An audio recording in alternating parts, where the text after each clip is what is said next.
All right. If you want to turn your Bibles to Exodus in chapter 25, we have been here for a couple weeks, and we will see how far we can get in the things that we have to discuss tonight.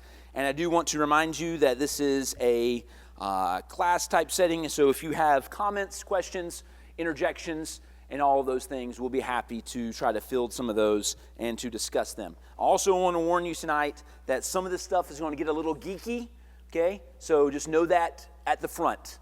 Wesley is excited, no one else is, okay?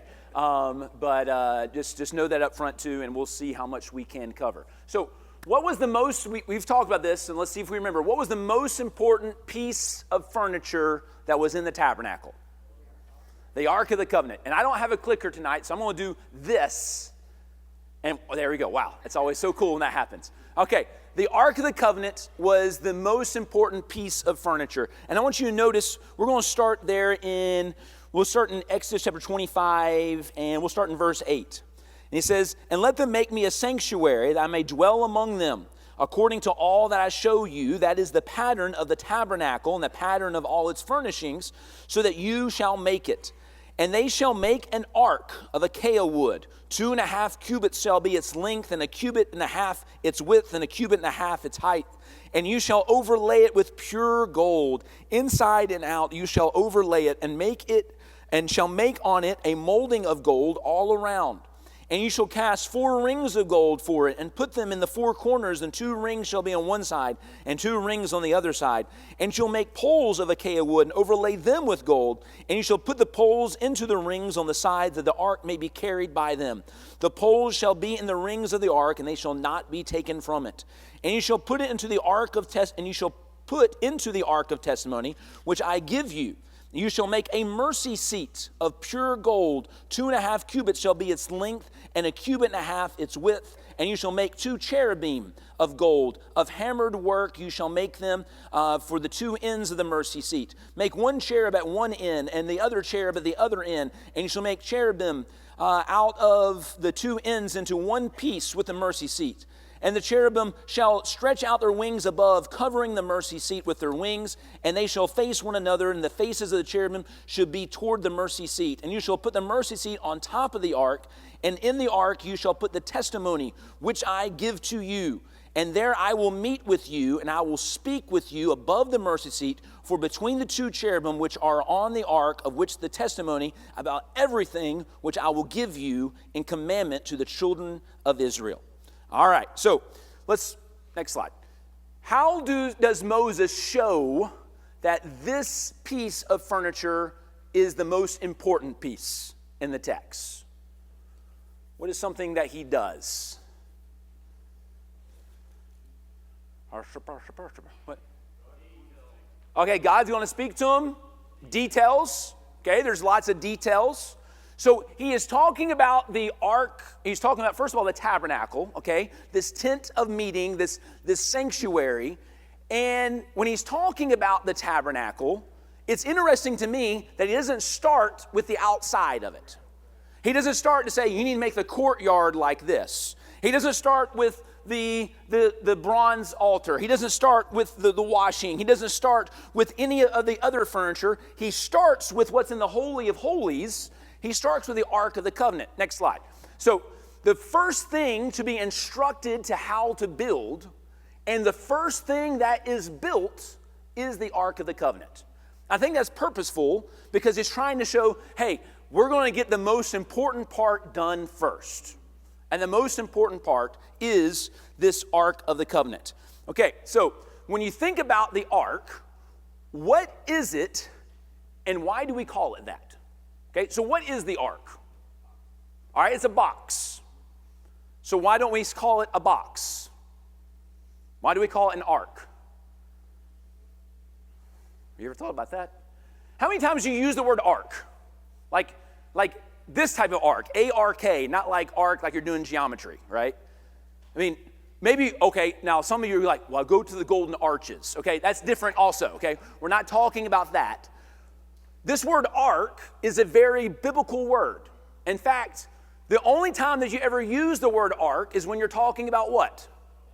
Noah's ark or the Ark of the Covenant.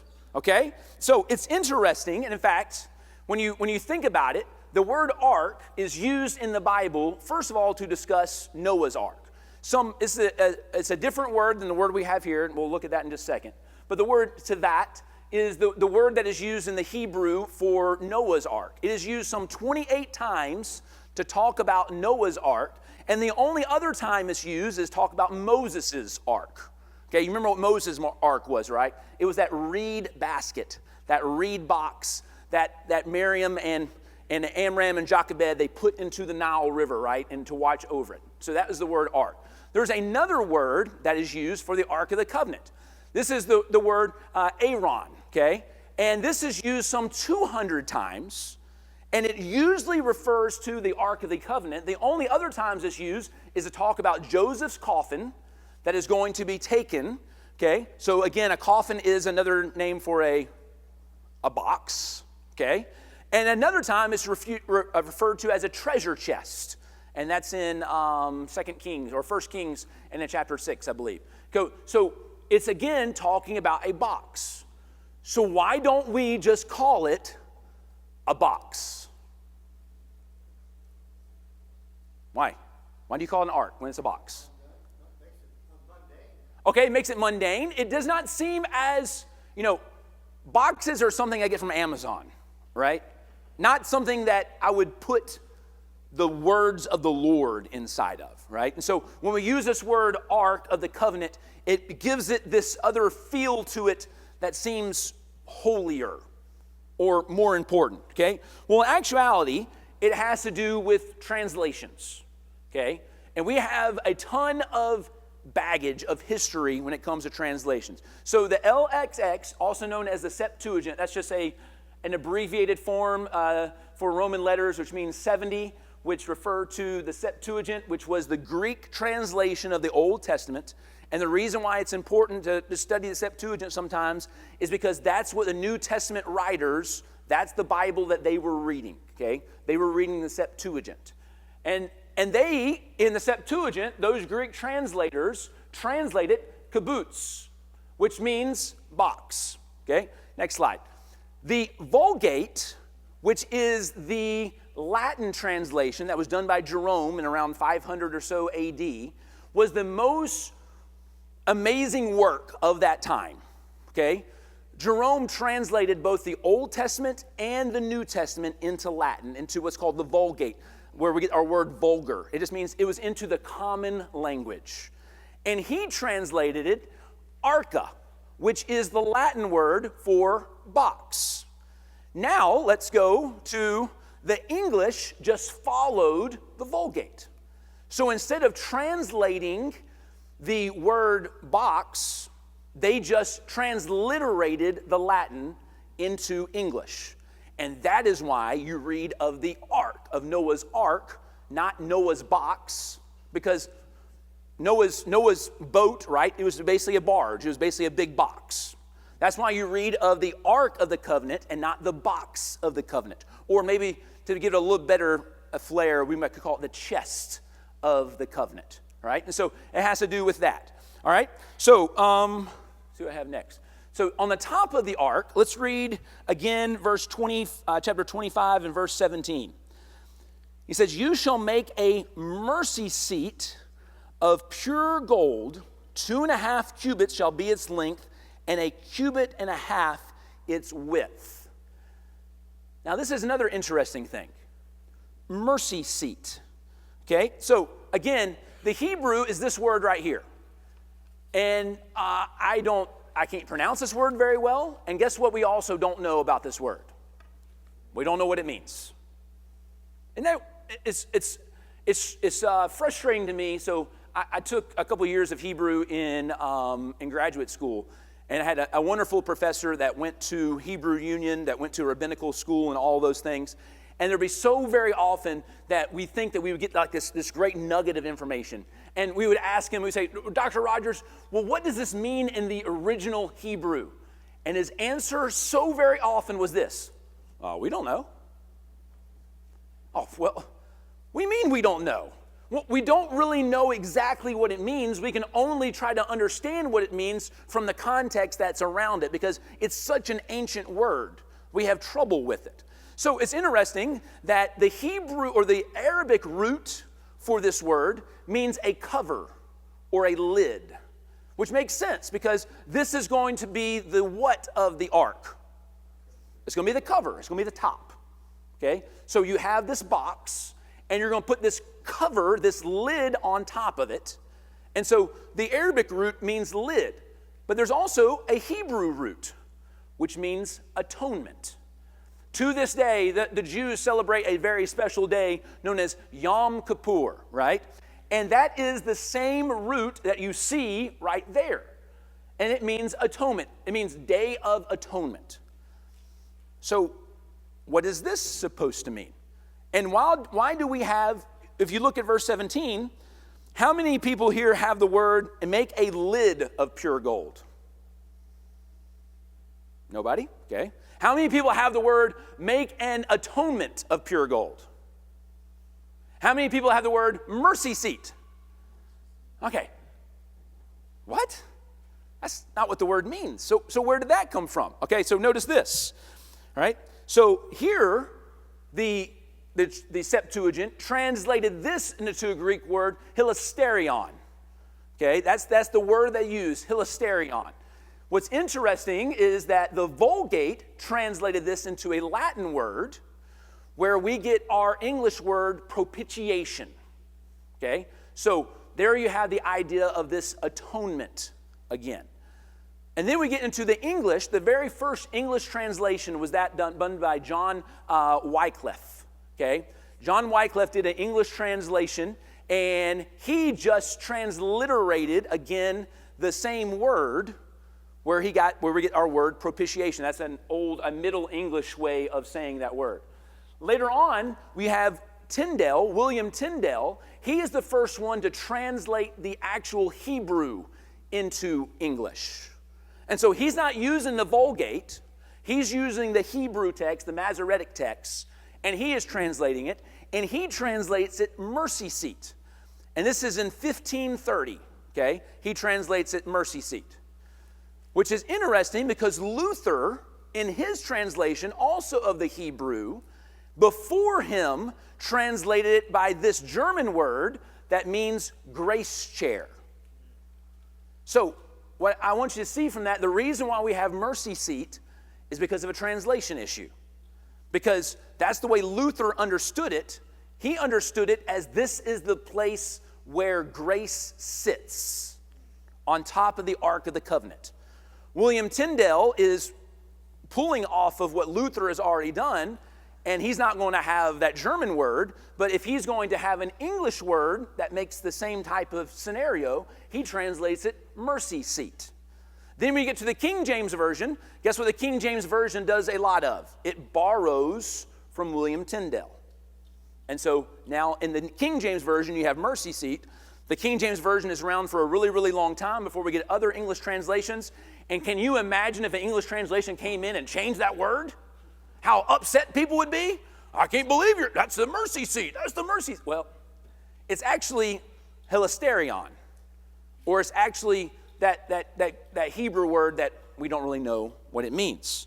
Okay, so we'll stop there for a second. Any questions or comments, just trying to understand some of the language? I told you this would be geeky for a minute. We'll get into some other not so geeky stuff in a second.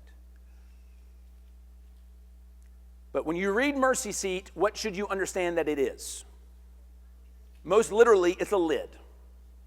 It's just the top of the box. Okay? Now, it's going to have greater theological meaning to it, and that's why these translators try to let you in on their understanding of how it is used by translating it grace chair or mercy seat. Okay? All right, so let's go to the next thing. On the lid were cherubim, okay, or cherubim, depending on, we sang the song this morning about cherubim and seraphim, right? And that's the English way of saying it. The Hebrew may be more like a cherubim or seraphim, but it doesn't sing as well, okay? So we say cherubim and seraphim, and plus I'm from South Carolina originally, so that's how I'm going to say it. But that's what we find on top of it. Okay, so what is a cherubim or a cherub? What is a cherub? How would you describe a cherub? And maybe you can kind of look. That bottom part there is supposed to be like a representation of the Ark of the Covenant, of a picture I found. But how would you describe a cherub? Yes, sir. Okay, a symbol of the king's power. In what way? I agree with that, but...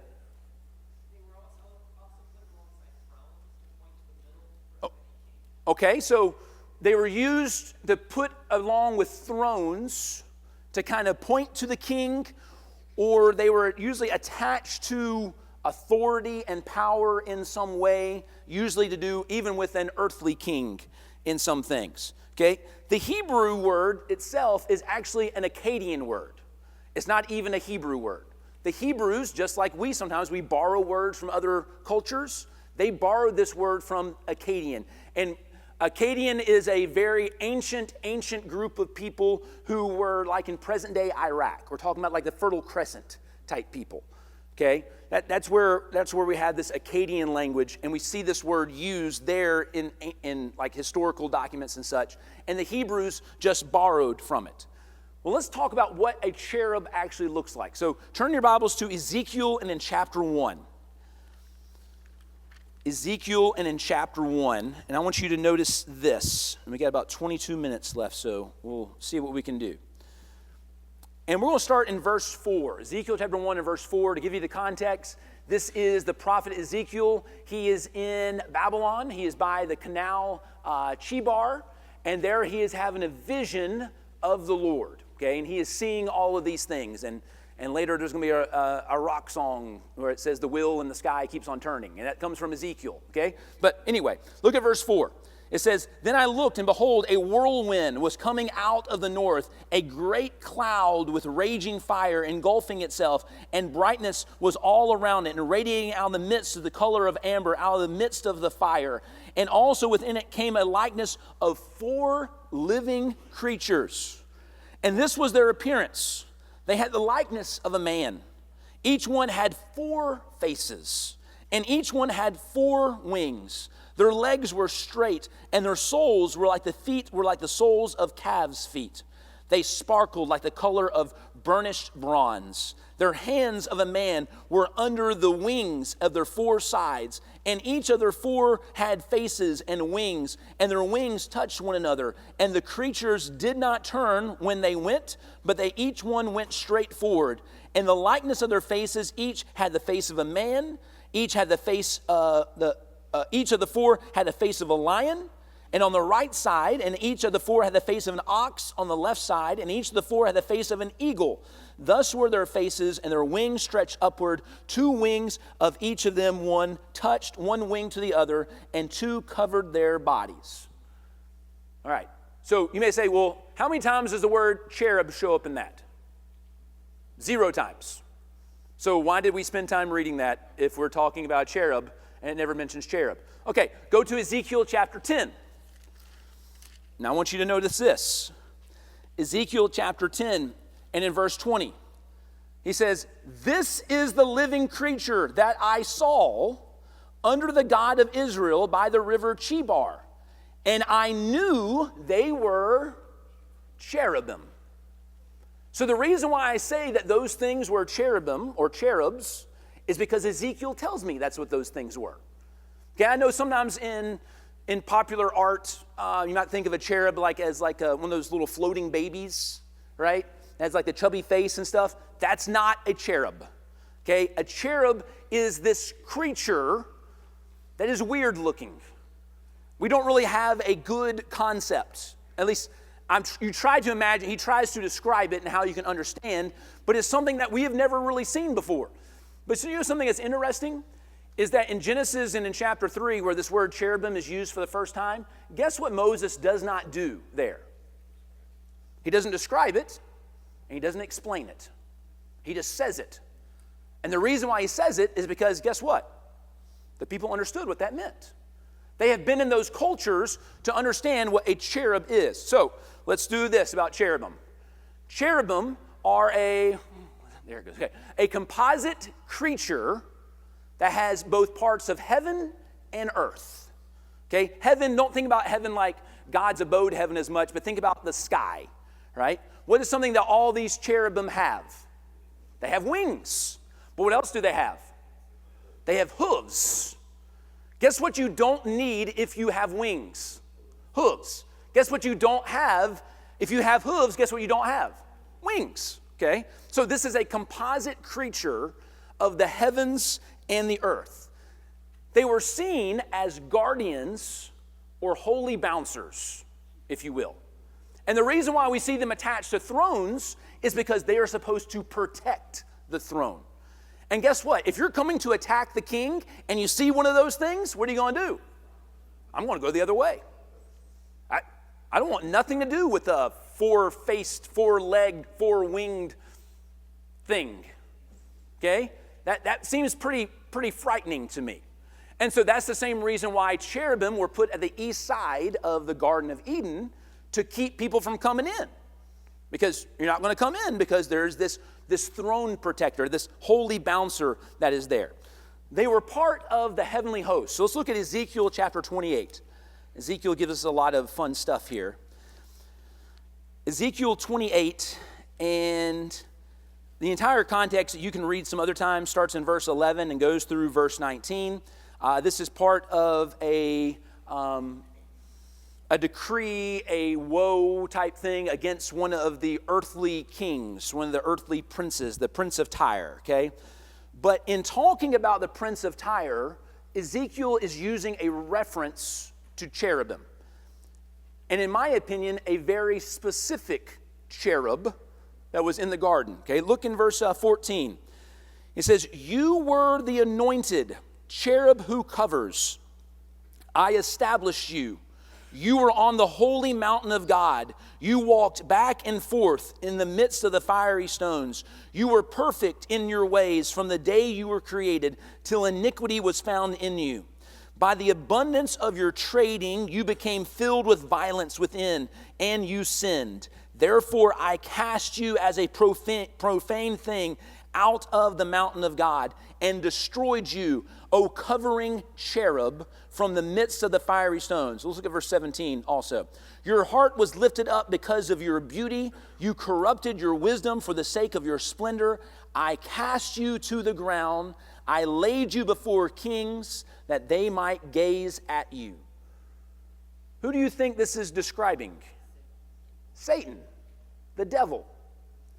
It seems to be that the devil in Genesis chapter 3, the serpent, is a cherub. That's what he seems to describe when it says that you were on the holy mountain, right? The holy mountain of God, that is referring back to Eden, right? And then this cherub, for whatever reason, decided to sin. And he sins by tempting Eve to get her to sin. And after that, he is cast to the ground. You literally have that being used in verse 17, "I cast you to the ground." So perhaps we talk about, sometimes people talk about Satan being an angel. And you gotta remember that angel is another Greek word that we just kind of co-opted, right? And it's more of an umbrella term for all kinds of heavenly hosts, or all angels.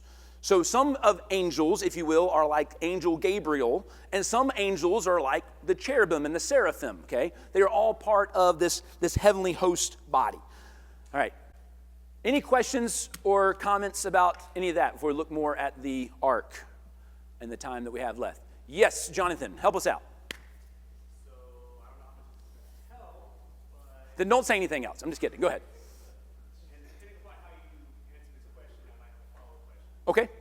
So, when we talk about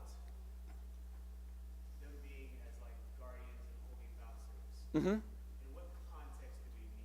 Like, because you mentioned thrones, so like, in what context do you mean by protecting them? So in the context of Ezekiel chapter 1, these cherubim are not only these holy bouncers, but they also are carrying the throne of God. Okay? And we find out in Ezekiel 1 that something that's very special about this throne is this throne has wheels. And if you have wheels, then guess what you can do? You can move. And so part of the point for Ezekiel, for him to understand, is I realize you've been taken out of Jerusalem. You've been taken out of where the temple is, where God is supposed to dwell. But guess what your God can do? He can move. He can go to Babylon too. In fact, he is there with you, Ezekiel. See the throne of God.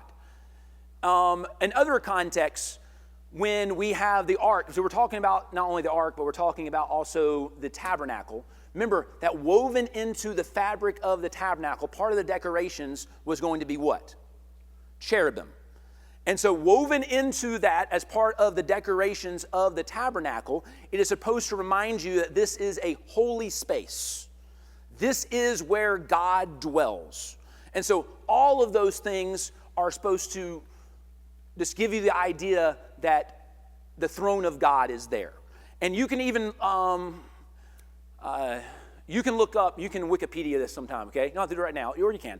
A lamassu, okay, I can't spell it for you, but it's a Babylonian cherub, basically.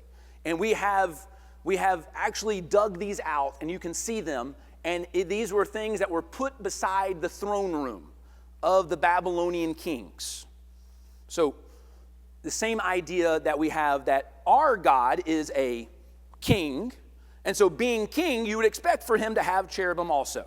And so that's why he has them there. But they are the actual cherubim, not these depictions. Do you have a follow-up for that, Jonathan? Or Just for the sake of saying, yeah. follow would have been like, why would God's throne be, why would his throne need protection? Okay, good. So why would his throne need protection? It doesn't for God, but it does for the understanding of the Hebrew people. Okay? So we got to remember, one of the things that is so hard for us to do when we are studying, especially the first 5 books of the Old Testament, is hard for us to put our heads in the ancient mindset. Because we are thousands and thousands and thousands of years away from that. When we look up in the sky, we don't see a firmament. We know that as an atmosphere. When we see those stars, we realize those stars aren't something that are attached to the sky dome, but those stars are actually millions of miles out in space. They didn't understand that. And so God is a God that communicates in such a way that people can understand. And so for him to communicate his power and his authority, he is communicating it that you know that you have these earthly kings, and they have these things. Well, you have a heavenly king that actually has the cherubim.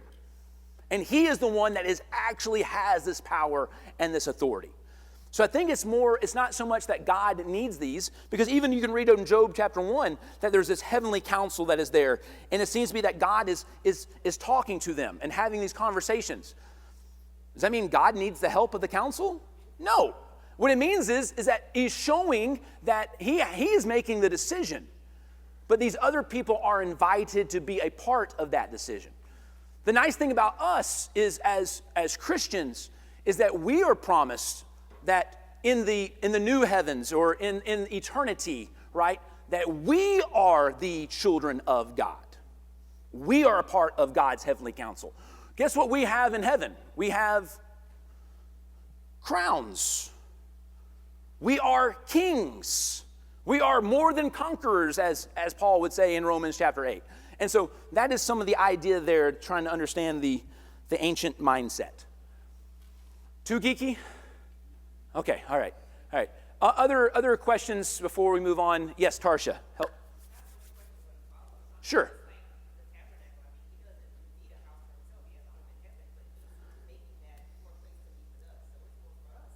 Definitely so. What Tarsha said, even the Ark of the Covenant, right, or the tabernacle, God doesn't need the tabernacle. We need the tabernacle, right? And even in 1 Samuel and in chapters 6 and 7, when David has this really bright idea, he looks around and he goes, you know what? I got a house. It's a pretty nice house. You know who doesn't have a house? God. I should build him a house. And then God comes to him and says, dude, I don't need a house. I mean, everything is my house. I have a home in the heavens, and the earth is my footstool. I don't need a house. But for your sake, well, I'm not going to let you build the house, but I'll let your son build a house for me. Yes, Marion.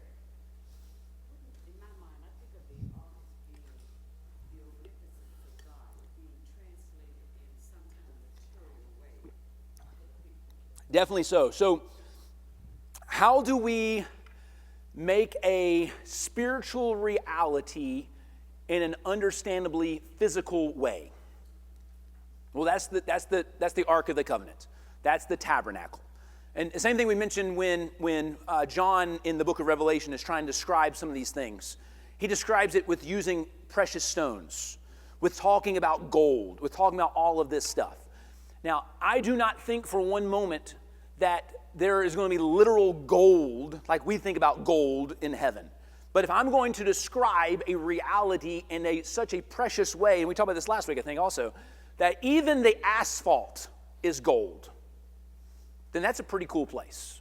And that's what he's trying to describe. Wesley. I think one thing we're trying to see here with the ark is that, before all this happened, when they went to have their feast on the mountain and they gazed up, they saw God on his throne.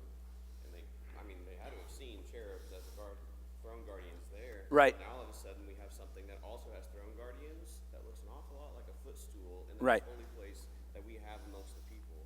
Almost as if the tabernacle was supposed to be this almost, I don't know if I can say portal, but direct connection as a footstool to the very throne room of God itself. It's the epicenter of their life.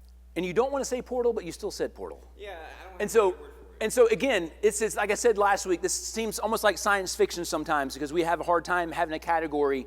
But this is an opportunity where we as mere mortal beings have a portal, if you will, into the heavenly place, into the holy place, which is the throne room of God.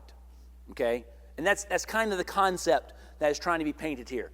Just go ahead and throw up that whole next slide, just for the sake of time. I think it's got like 3 or 4 things. Just doot, doot, doot. One more.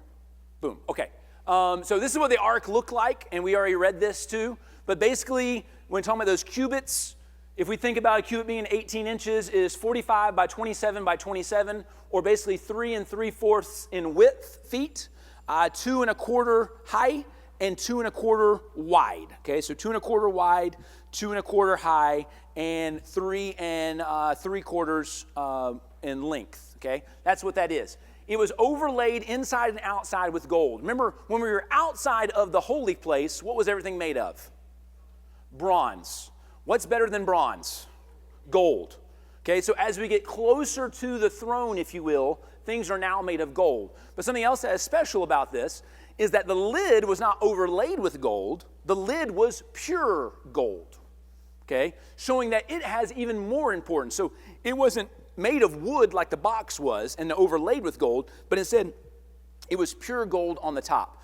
It had these 4 rings that had poles that went through it that were never supposed to be taken out because people were supposed to carry it by these poles. Now, David again has a bright idea later on when he wants to move the ark and he puts it on a cart. Nah, don't do that, right? And there's a guy that touches it and he goes, Uzzah, and his name's Uzzah ever since, okay? And he dies because he touches the ark because he's trying to save it. But if he just kept the poles, then none of that would have happened, and Uzzah he'd be called like dude. Yeah, Frank. Yeah, he might have been called Frank instead of Uzzah.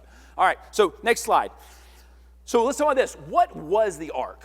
And Wesley already touched on it a little bit. I want to look at a couple passages in the 5 minutes that we have left, okay? So first thing, is it the throne of God? So look in 1 Samuel and in chapter 4. 1 Samuel and in chapter 4 and in verse 4. So this is the people who have this bright idea. They have lost in a battle to the Philistines, and so now they want to win a battle to the Philistines, and so they're going to bring out the ark. And it says, in verse 4, so the people sent to Shiloh that they might bring from there the ark of the covenant of the Lord of hosts, who dwells between the cherubim, and the 2 sons of Eli, Hophni, and Phinehas were there with the ark of the covenant of God. So there it has the idea that this is a place where God dwells, where God sits. It's this throne, if you will. Look over in 2 Samuel and in chapter 6 and in verse 2. 2 Samuel and in chapter 6 and in verse 2. And this is David, as we already mentioned, the whole Uzzah story. And he says in verse 2, and David arose and went with all the people who were with him to Baal Judah to bring up from there the ark of God, whose name is called by the name, the Lord of hosts, who dwells between the cherubim. Okay, so in some contexts, it seems like this is the throne of God, like where God sits, where he dwells, if you will. Next slide, or next point there. But also, other times, it seems like it's the footstool of God. So look over in 1 Chronicles and in chapter 28. 1 Chronicles and in chapter 28. And there in verse 2, it says, Then King David rose to his feet and said, Hear me, my brethren and my people. I had in my heart to build a house of a house of rest for the ark of the covenant of the Lord and for the footstool of our God, and made preparations to build it. So there it seems like that this is the place like where he sets his feet. Okay, a footstool, an ottoman. If that gives you a better idea of what we're thinking about. Some place where he sets his feet. And so he is not necessarily sitting on the throne. His throne perhaps is in heaven, and he's putting his feet down on this Ark of the Covenant. Something very similar is said over in Psalm 132, and we'll read that real quick. Psalm 132, verses 7 and 8. Here it says, Let us go into his tabernacle. Let us worship at his footstool. Arise, O Lord, to your resting place, you and the ark of your strength. Okay, so here again is the idea of the footstool. But what about, it seems like some passages say it's both. It's kind of like both things. So look in Psalms, and we're already in Psalms, look in Psalm 99. Psalm 99, look at verses 1 and 5. Verse 1, The Lord reigns, let the people tremble. He dwells between the cherubim. Let the earth be moved. Jump down to verse 5. Exalt the Lord, O God, and worship at his footstool, for he is holy. So here, in the same exact context, we have the ark being discussed as both. So the point I want you to see from all of this is it's supposed to be the place where God dwells with them on earth. You can think about his throne. You can think about his footstool. It's funny, we have done some archaeological digs and found that ancient kings had footstools underneath their throne. And guess what was kept in the footstool underneath their throne? The law of their land. This is what I stand upon. This is the agreement that we have made. I stand upon this law. And what's inside of the ark? It's the law, okay? Real quick, I think it's the next thing. What was in the ark, okay? And there's two different places we can go for this. The first place is Hebrews and in chapter 9. And there we find out that in the ark was the 10 Commandments, Aaron's rod that budded, and also the bowl of manna. But what's interesting, if you go to 1 Kings chapter 8 and verse 9, you find out that's all that's in there then is just the 10 Commandments. So there's a question as if, well, did the manna did it deteriorate? Did the rod deteriorate after all those hundreds of years? Is that what happened? Or maybe there is a translation issue that these things, because in the Old Testament, it never says that these things were put in the ark. It says it was put before the presence. So it may be that the Hebrew writer is saying instead of in, he is saying near, which is a way that that preposition can also work there. And we're going to run out of time because I already hear the natives are getting restless outside. And I also told Neil Booth I would make at least one Indiana Jones reference. And so here it is, okay? Make sure if you want to find out more about the ark, you can watch Raiders of the Lost Ark and don't believe a word he says, okay? Because he describes some things, but obviously that is Hollywood. It's built off some legends and things like that, but it's not necessarily built off Scripture at all. Because there, the ark is used as this powerful weapon that the Nazis are trying to get so they can take it in the battle, because the idea is that it's going to flatten all the mountains, and if you have the Ark of the Covenant, then you're not going to ever be defeated. Read 1 Samuel in chapter 4 and see how well that worked out for the Israelites. Okay? So next week, since we're out of time tonight, we're going to make this a part 2. And I got like 4 or 5 more slides, and we'll look at those. Bring your questions also. Hopefully you have some questions about this. If not, maybe you're just interested into researching some more. That's what the point of the Bible is, okay?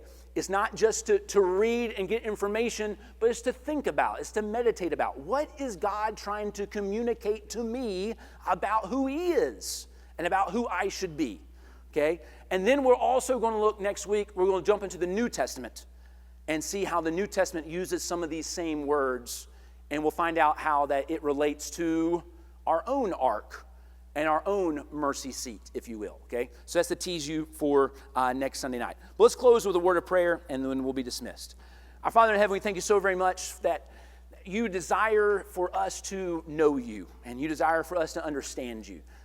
You did not have to create us with the minds that we have, with the understanding that we have, but you did. And not only did you create us like that, but you created us to be an image bearer of you. So the more that we can understand you, the more that we can understand ourselves. And the more that we realize about ourselves, the more we should be striving to reflect you, who we are created after. And Father, as we have looked at some of these things and we talk about them being geeky or nerdy and all that stuff, help us to also realize that there's so much for us to learn and so much for us to understand. And we can be Christians for hundreds of years, and we can still come back to your word and be just so impressed by your wisdom and your foresight and your knowledge and your understanding of all of these things, and help us to look deep into these things, help us to truly meditate on your law, and not just so we can have this head knowledge, but so that we can have heart knowledge and that we can be different people because of the things that we learn from your word. Father, we ask that you watch over us as we depart from this place.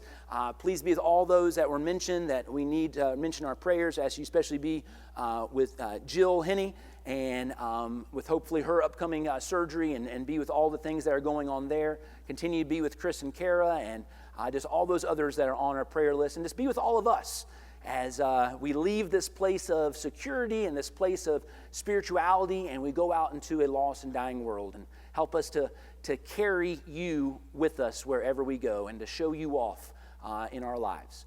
Thank you so much for loving us. It's in your Son's name we pray. Amen.